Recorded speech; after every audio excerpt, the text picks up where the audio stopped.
Okay, so welcome back to our study of the Dhammapada. Today we continue with verse number 37, which reads as follows. Dūraṅgamaṃ ekacaraṃ asarīraṃ guhāsayaṃ ye cittaṃ saṃyamessanti mokkhanti mārabandhanā. Which means wandering afar, roaming afar, wandering alone, without a body, lying in a cave, dwelling in a cave.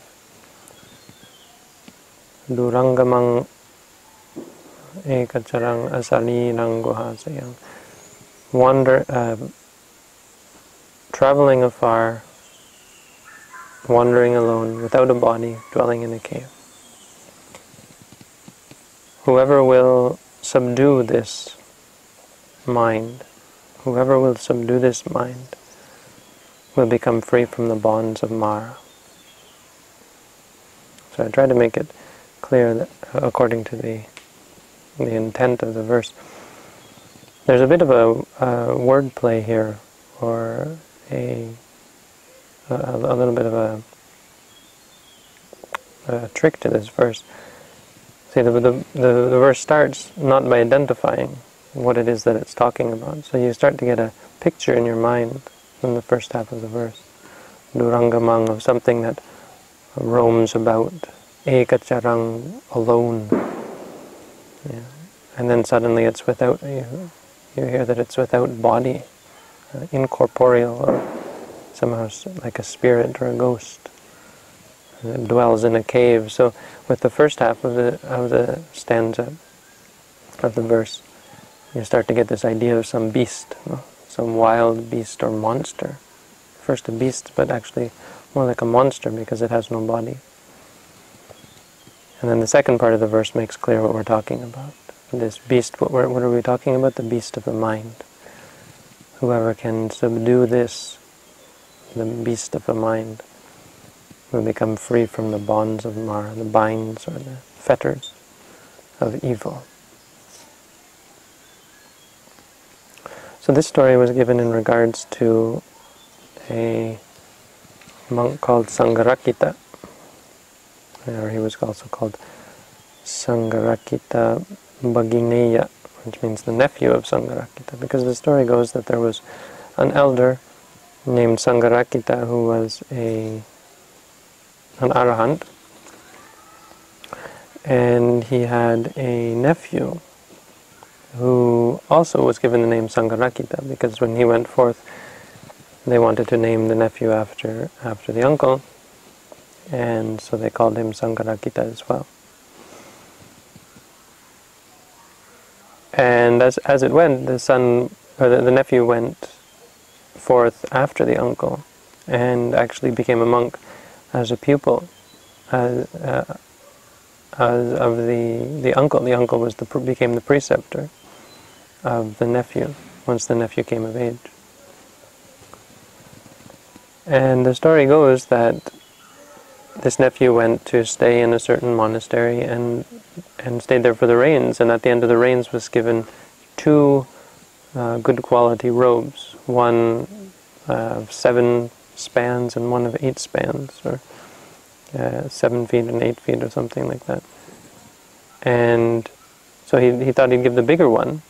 He'd use the one that was 7 widths for himself, and give the one that was 8 widths to his preceptor, to his uncle. And so he went back to where his uncle was staying and found that his uncle was off on alms round. And so he swept the place and put out water and set up a sitting mat for his uncle, and waited for his uncle to arrive. When he saw his uncle coming, he stood up and invited his uncle to sit down, and poured water, washed his feet and gave him drinking water, and started fanning him. And while he was fanning him, he brought out this robe, placed it at the elder's feet, and said, "Please, uncle, accept this robe from me as a gift from my preceptor." Now, Sangharakkhita was an arahant, and their tendency, because of their fewness of wishes and their contentment, their tendency is to refuse things that they don't need. And so he said to his nephew, my triple robe is complete. I have my 3 robes. I don't need another one. Please, you make use of it yourself. And the nephew said, please, uncle, or please, venerable sir, since I got this robe, since the moment I got this robe, I have been determined to give it to you as a gift. Please accept it. And again the elder refused, and he tried again and again. He was saying, please, this will be of a great benefit to me. Please, I want to make merit. This is something good. And his uncle refused to take it. The elder Sangharakkhita refused to take the robe. And the story goes that he became so upset by this, because he had really set it in his mind to give this robe, and he was expecting his uncle to just go along with it, which is often the case when we want to do a good deed. We expect it to be easy and to work out the way we think. And so he was quite upset by this, and he said, look, this elder was my uncle before, and when we were lay people, he was always very kind and considerate and welcoming, and now he's my preceptor, and he won't even accept this robe from me. What use is it being a monk? It would be better if I disrobe and do good deeds then. And he became very, very agitated and dissatisfied with being a monk. And so while he was standing there fanning his uncle, he started to have all these thoughts, which this is really a good story to tell about this idea, this concept of getting distracted, or turning a small thing into a big thing, making mountains out of molehills, as they say. Because it went from just thinking that the idea of doing a good deed, it became this upset and this desire actually to disrobe. And then it went on, and actually he started to think, but what will I do when I disrobe? How can I live when I disrobe? I've got no money or nothing. And then so his mind just carried him away with it. And he started thinking, well, what I'll do is I'll sell this robe. I'll take the robe that is 8 widths, the one that I was going to give to my uncle, and instead of giving it to him because he won't accept it, I'll take it and I'll sell it. And with the money I get, I'll buy a goat. This is what he started to think. I'll buy a female goat, that's what I'll do. And because female goats are very prolific, when it gives every time it gives birth to a baby goat, I'll sell the baby goat. And I'll sell goat after goat after goat, and I'll make some money in this way, and I'll have some capital, mula. Once I have the capital, then once I have some money and some wealth, then I will find a wife. And I guess in India at the time you needed money because you had to give money to the bride's parents as a dowry in these sorts of societies. And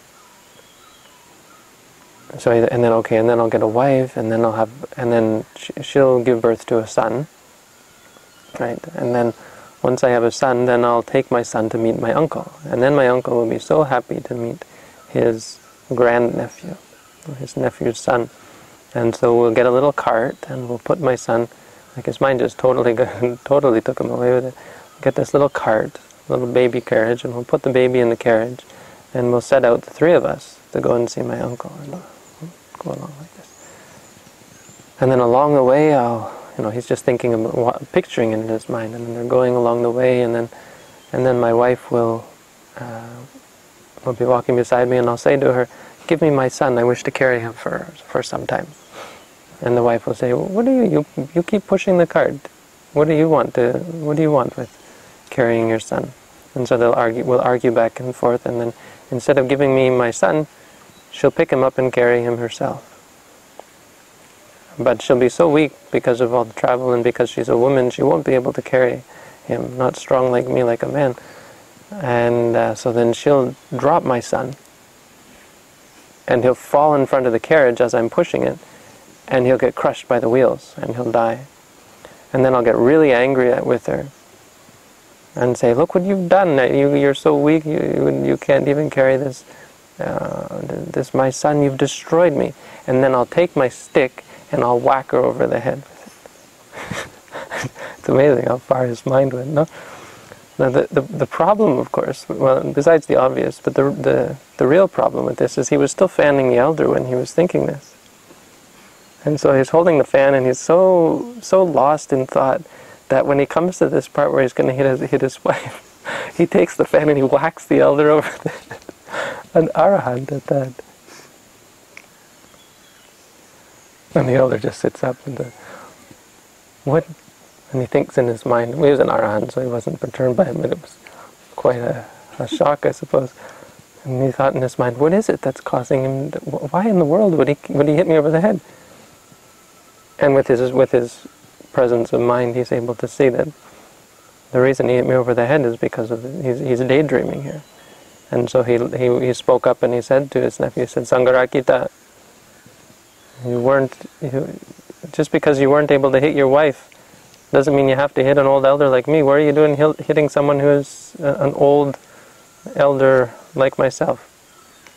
And Sangarakita woke up and realized what he was doing, and he became so ashamed that he ran away. And the Arahant elder sent the novices after him and to grab him. And the novices took him to the Buddha. So they captured him and they took him to the Buddha, and the Buddha saw this novices coming and said, is that a monk that you're dragging towards me? And they say, yes, this monk, he hit his preceptor over the head with a stick, with the fan. And they said, is that true? And he said, yes, it's true, but why was it? Because I was daydreaming. Because my uncle wouldn't accept this robe, and so I got a little bit carried away with my thoughts. And then the Buddha said, you have to be careful. Ehi bhikkhu ma cintayi, don't think. Ma cintayi, don't you let this mind think the way it wants to. Cittaṃ nametang dure hen tampi. Hun tampi. It's dure, it goes far. And so on. And then he gives the verse, dūraṅgamaṃ ekacaraṃ asarīraṃ guhāsayaṃ ye cittaṃ saṃyamessanti mokkhanti mārabandhanā. A very good story, one for us to consider. Just kind of a light story for us to think of. But very much the case when we let our minds wander, that it can become very much our reality. I think we can even take this story one step further, or this concept one step further, because it really does apply to everything. Even our lives, our reality, as it were,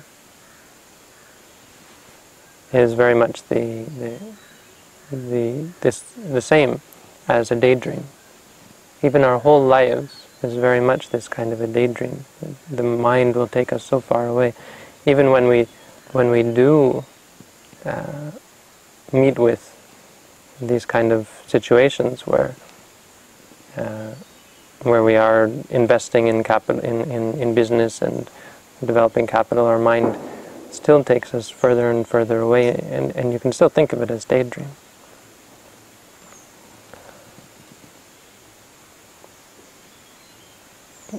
The mind is something that is very difficult to subdue, and very difficult to keep on track, very difficult to keep with the task at hand. That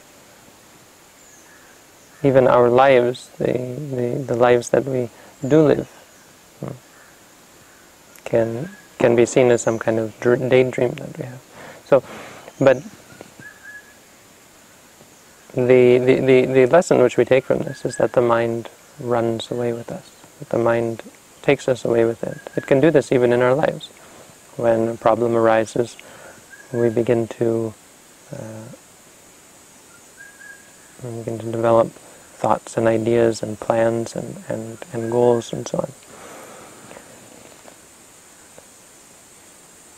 But there's no better example, I think, especially for us, as this exact kind of situation where we're in a monastic setting or we're in a meditation center and a problem arises, a difficulty arises, some conflict arises, and it takes us away with it. How many times when you're living in when you're even just undergoing a meditation course, does your mind suddenly tell you that you can't stay here, that something has to be done, that you have to go home, and then what are you going to do at home? People will, even if their presence of mind is not strong enough, they will actually interrupt their meditation courses in order to pursue their goals. I've had meditators who halfway through their course will come and tell me that they're leaving to go and start a business. As they've realized what is exactly like this story. They've realized what is their goal.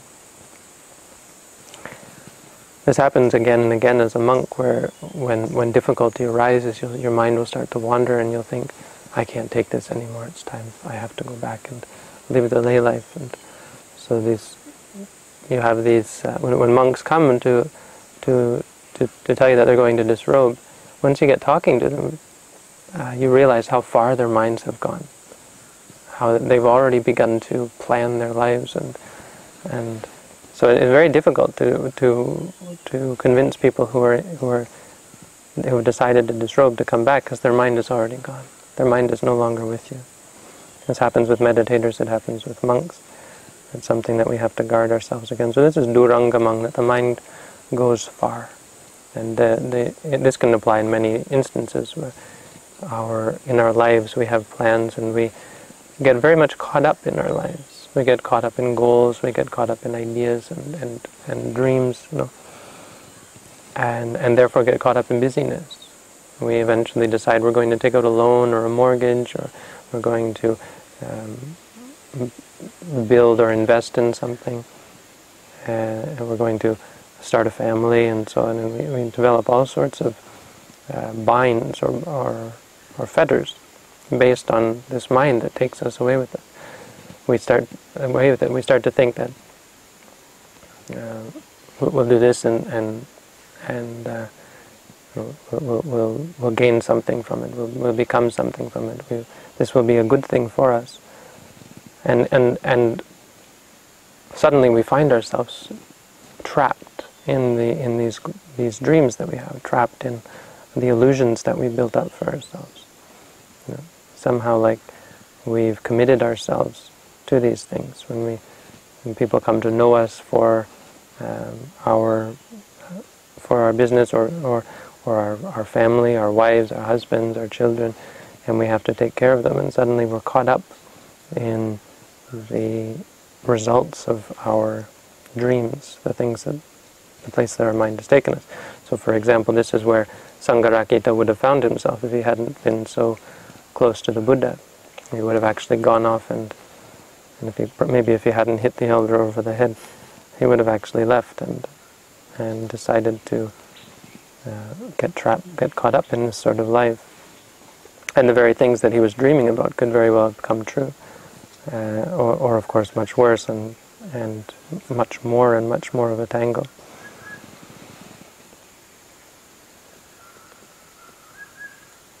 But this is most pertinent in the meditation setting, when we're practicing meditation, or when we're in a monastic setting, when we're in a meditation center, when we're trying to develop ourselves and stay on track. The mind will carry us away.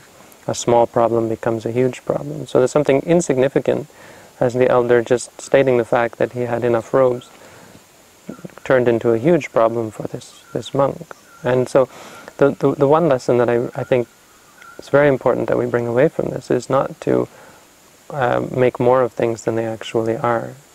Not to see a simple problem or a simple set of experiences as an insurmountable problem, as a real obstacle, or even as an entity.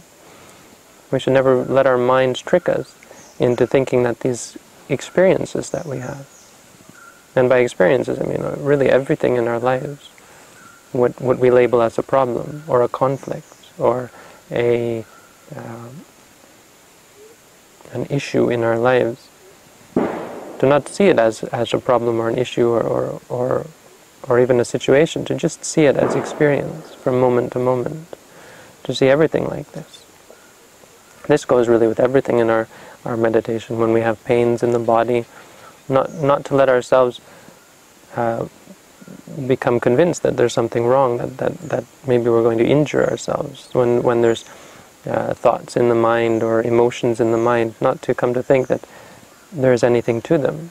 And this goes very much with addiction. So when for example, with a problem that arises, anger arises in the mind. You start to think about a problem that exists, or a conflict that exists, and great anger can arise in the mind. Now, as I've said many times, the anger itself isn't a substantial problem. Right? The anger is something that causes you suffering, but that's all it does. It doesn't, in and of itself, mean that you have to go and fall into conflict with others, or run away from the situation, or change your life, or so on. It simply means that now anger has arisen in the mind. If lust arises, or a craving arises, this is what most often leads a monk a male monk anyway, to disrobe. From what I've seen, they will come and they will tell you that they want to disrobe for this reason or that reason, but the only thing that you'll see change within a week of their disrobing, they will be married or engaged or somehow connected with some woman that they've known. And so what happens is in the meditation practice, or in their efforts to cultivate a pure mind, there will arise these impurities in the mind, and they will think, this is too much for me. This means this is a cause for me to disrobe, or the only thing for me to do in regards to this lust, in regards to this attachment, is to disrobe. And so it will become a real problem for them, when in fact all it is lust arising in the mind, and the pleasant feelings and so on. And if we can break it up into these constituent parts, whether it be anger, whether it be greed, or even delusion, whether it be some kind of self-righteousness where we've been mistreated, ill-treated, unfairly treated, and we begin to think that there is some injustice occurring. Even in regards to that, we can become caught up, and we can lose our monastic life. There's another reason why people disrobe, is because of their feelings of injustice. So I talked about this Abhidhamma teacher. He didn't disrobe, and I was quite surprised to meet him sometime later, but it was enough to make him leave the monastery. His feeling that he had been ill-treated, and there was an injustice, and there was impropriety going on, and so on. And because it became a real problem in his mind, he wasn't able to stay, and he wasn't able to acknowledge it, and he wasn't able to let go. So even when we feel like the monastery has big problems, and there's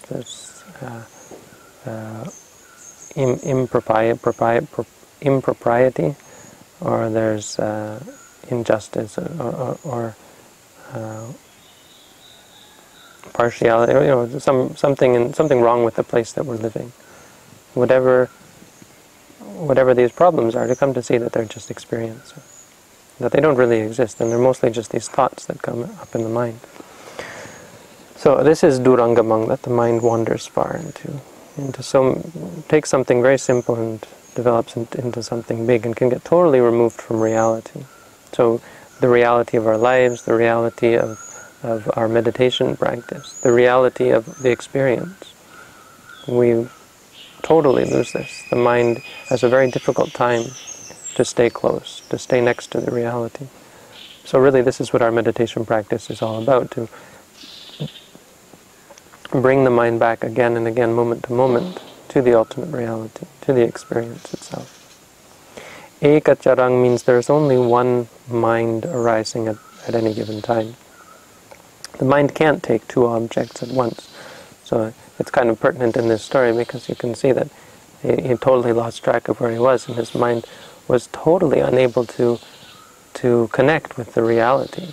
He was actually living this virtual reality of hitting his wife, his non-existent wife at that.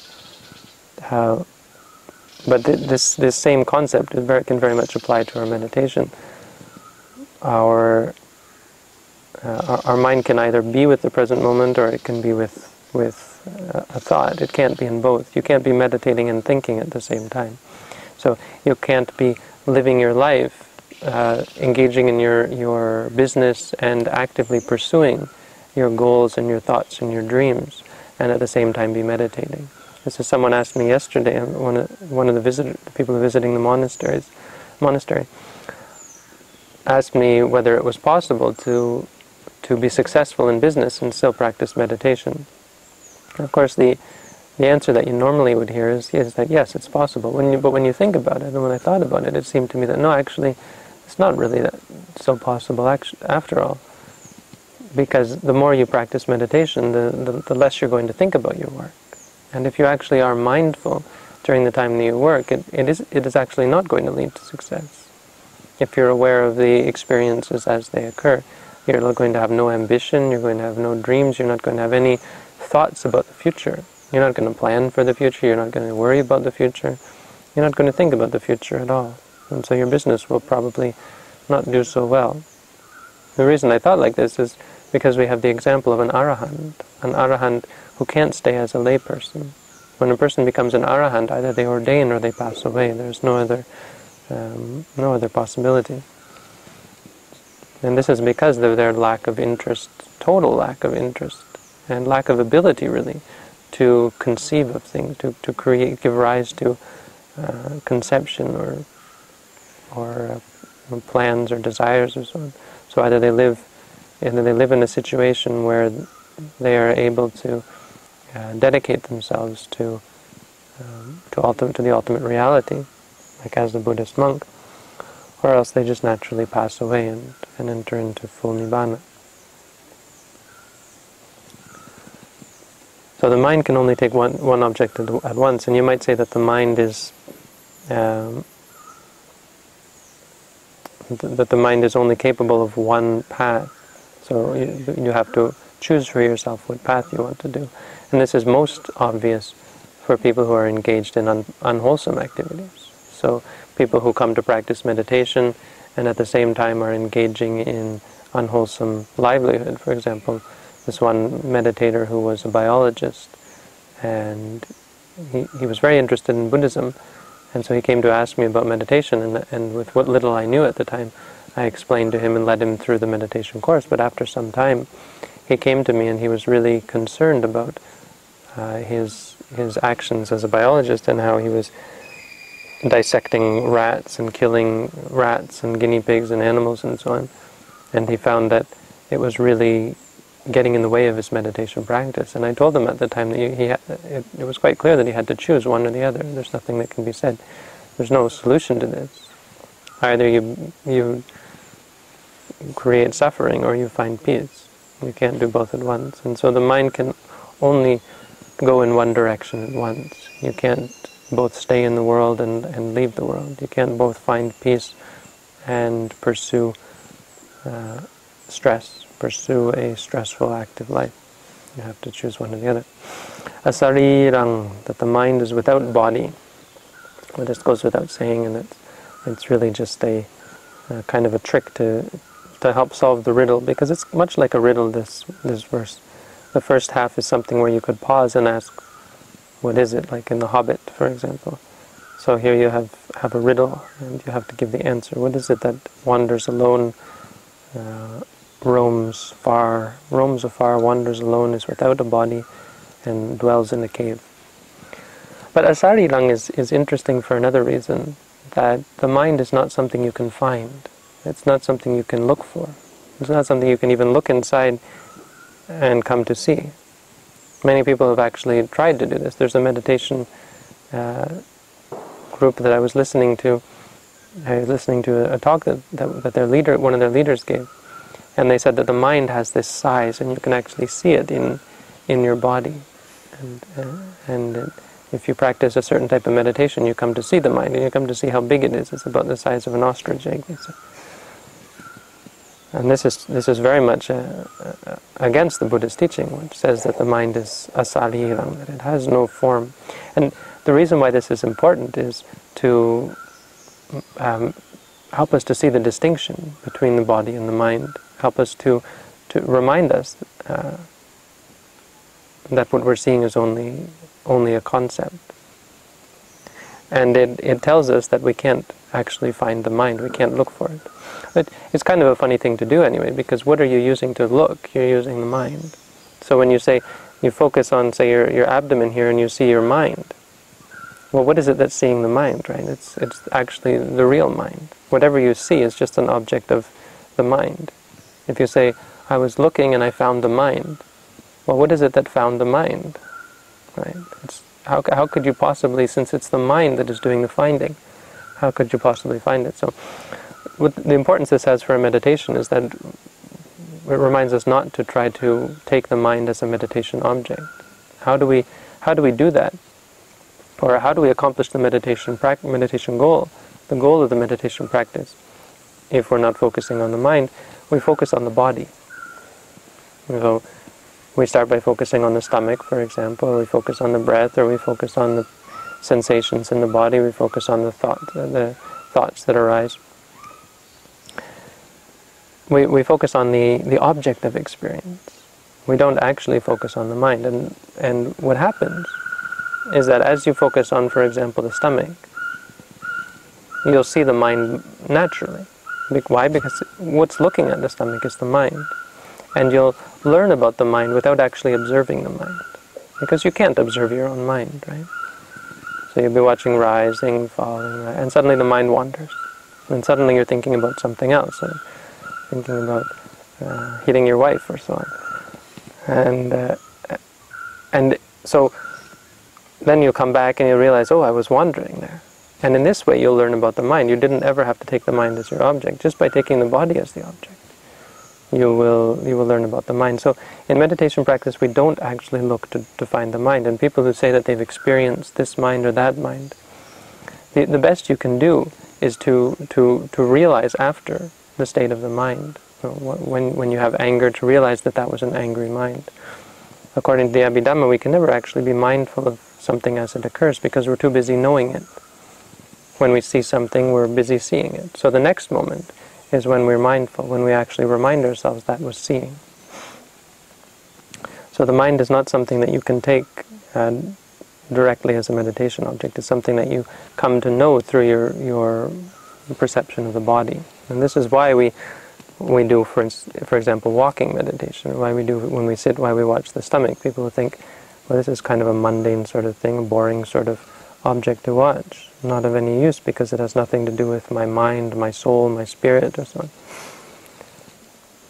But what it's going to teach you is how the mind relates to the object. The reason why we find it boring and uninteresting is because of the problems in the mind, or this is what we want to examine, is how the mind reacts to the observation of something mundane, something simple, something ordinary. And so we're walking, stepping right, stepping left, and we come to learn how the mind reacts. Sometimes the mind is bored, sometimes the mind is interested, sometimes the mind is happy, sometimes unhappy. So this is an important part of the word asarīraṃ. Guhāsayaṃ is interpreted to mean that the mind dwells inside the body. And the mind is inside this cave of the body. So the body is this shell, and the mind is like a person sitting in the room looking out. And this is useful for helping remind us of where we are and who we are. That our experience, it's quite actually a simple teaching, and it's something that seems quite obvious, intuitive. That, of course, the mind is within the body, but there's an important point here, that this is all that is real. That all of these thoughts that we have and the plans that we have and our interactions with the world around us, for example, our interactions with other people, this monk's interactions with his preceptor, this is all illusion, this is all conception. The reality is the mind is, even though we say it goes far, it's stuck in this cave. It's stuck in this shell of a body. So that when you interact with another person, you're not actually interacting with them. You're simply receiving experience at the ear and the six senses, and interpreting that like a person sitting at home in front of their computer. Or you sit at home in front of your computer and you see these, us, sitting here giving a Dhamma talk and listening to the Dhamma. But actually you're still there at home. But even more than that, you're actually still within your body and you're not even interacting with the computer. But it's similar to that state. That actually reality is here within this 6-foot frame. As the Buddha said, the end of the universe. You'll find here the origin of the universe, the end of the universe. There's a story of a monk who tried to find the end of the universe and went, like we do like scientists do, astronauts do, trying to find the limits of the universe. And the Buddha, and he actually died on his way, and wasn't able to find. He went for 100 years and couldn't find the end of the universe and passed away. And then as an angel he came to the Buddha and asked him, where's the end of the universe? And the Buddha said, oh, you can't find the end of the universe that way. I've tried that before. And he told him a story how he did exactly the same thing, and he said, no, that's not how you find the end of the universe.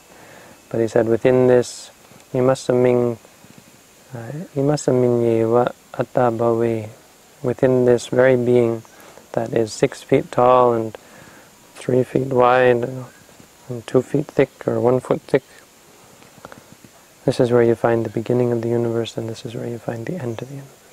So it is an important teaching, even though it's quite obvious. It reminds us that this is reality. Our reality is this being. We can never step outside of it. We can never be free from this. Even you might say with out-of-body experiences, that there's still, because it's on the level of conception, there's the concept that your mind is outside of the body. But as soon as you come back to seeing, hearing, you'll find that actually you're still very much confined to a specific space, or you're still very much confined to a specific set of experiences. I'm not sure if it would be possible to what exactly happened, but you'll find that you quickly come back and quickly lose the experience of traveling, astral travel or so. Ye cittaṃ saṃyamessanti. So the person who's able to subdue the mind, and he uses the word subdue here, and it's a nice one when you're thinking of the idea of the mind being some monster or some wild creature. That's really the best description to use, that this is a description of a wild beast or a wild creature. So the subduing of the mind is the giving up and the cleaning out, the untying of these knots and this tangle that exists in our mind, this tangle that leads us to fall into such craziness. We come up with such ideas and such plans and so on. And this is why we see the world of human beings sprouting up like wildflowers, and you'll see people in so many different walks of life simply because of the tangles and the confusion in their minds. There's no rational explanation for why different people are drawn to different occupations. We've come up with all these ideas like it's just my partiality, it's just the way I am, or that it's my genes, or that it's my upbringing, or so on.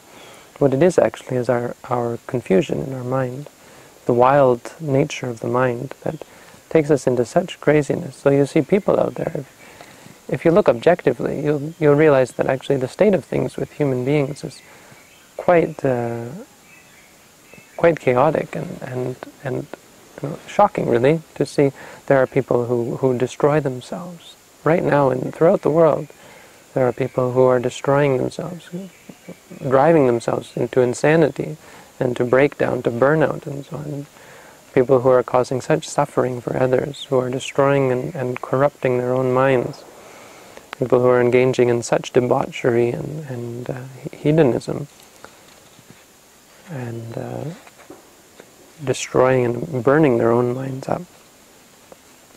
This is all because of the wildness of the mind. So here we are coming to subdue our minds and keep our minds in the cage, keep our minds in the framework of reality, in the corral.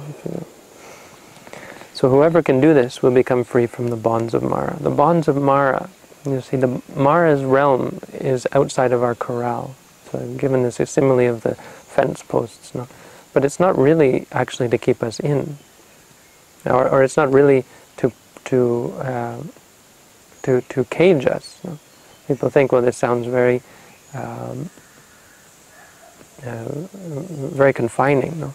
But the point is that when the mind goes outside of this, it's the mind itself that suffers. The mind becomes trapped by Mara. So the Buddha gives another simile, not of a corral, but of a dwelling ground, or the homeland, or the familiar land of a quail. So a quail will be at most at home in a rugged terrain, where it can dive under bushes and behind clumps of soil and so on. But when it goes out onto the plain, then an eagle might catch it. And when the eagle, there's a story, the Buddha tells a story of this quail that did that, and then this eagle caught it and carried it up in its claws, and the quail was moaning and complaining and saying, "Oh, if only I had stayed within my my homeland, within my territory, my own territory, then there's no way this eagle would have caught me." And the eagle heard this and said, and was so proud of itself, it said, "Phew, I could catch you anywhere you go." And he said, and so they had a bet, and the eagle said, "Okay, then I'll drop you down and we'll see if I can catch you." And so there the quail stood up in its own territory, and the eagle dove down at the quail and was going to catch the quail, and the quail, at the last moment, it dove behind a rock, and the eagle smashed into the rock and died. And Buddha gives this as just a little story to explain the difference between staying in your own territory, staying in the familiar, the place where your mind is comfortable, the place where you're comfortable, where you're familiar with, and to go out into unknown territory. So the Buddha called the four satipatthana, or you might say he called reality, our territory. And anywhere outside of reality, outside of the realm of the four foundations of mindfulness, the body and the mind basically, is the territory of Mara, and it's where we become lost and where we become prey to Mara, to evil. Because this is what happens. As soon as your mind is out of the experience of reality, and into conception, into illusion, into thoughts and dreams and plans and goals, it's now in the realm of Mara. And so this is where there is no more guide. So my teacher always says there's no captain for the boat. When if you want the boat to get somewhere, you need a captain. The boat is the mind, and the water is the object of experience. Without mindfulness, once your mind gets out, it's like a boat without a captain, a boat without someone steering it. It will go anywhere on the ocean. Or you could say a boat without a rudder. If you think of mindfulness as the rudder, if you know this board that goes down, if you don't have that board in the middle of the boat, you can't even with the captain, you can't get anywhere. The boat will go side to side. The boat has no means of directing itself. So this is why we see such chaos in the world. We see people thinking that they can build up concepts in a way that is going to be stable, in a way that is going to be satisfying, in a way that is going to be controllable. And because there is no direction, there is no stability in the mind, and they will constantly be, just like they're trying to direct the boat, but without the centerboard, without the rudder. And the rudder, no, the keel, no, or the centerboard. Without the keel, then the boat can't stay on course. No matter how much you try, the boat will not stay on course. And the mind is the same. Even if you try to set up your life and try to keep your job or your family or your situation stable, there's nothing stable in the world. But a person who develops mindfulness, a person who does stabilize their mind, this one thing, if you can subdue the mind, if you can make the mind experience reality clearly for what it is, when you see, if you can know that you're seeing, when you hear, know that you're hearing, when you smell, know that you're smelling, and so on. Whatever experience you have, if you're able to see it simply as that experience, as we say, when you see something, say to yourself, seeing and hearing. When you feel pain, so pain. If you're able to keep your mind in that, the mind will never fall into this sort of partiality, judgment, projections. So when this monk's uncle refused to accept the robe, If he had just been mindful of the situation, thinking, or been mindful of his own upset, and so on, it would have ended there, and it wouldn't have gone on to the thoughts of hitting his wife and eventually the hitting of the elder. If you can be aware of what you're doing, there's no way that your mind will become caught up in such delusion. And so you'll become free from these sorts of daydreams and these sorts of illusions. Daydreams which can become an entire lifetime.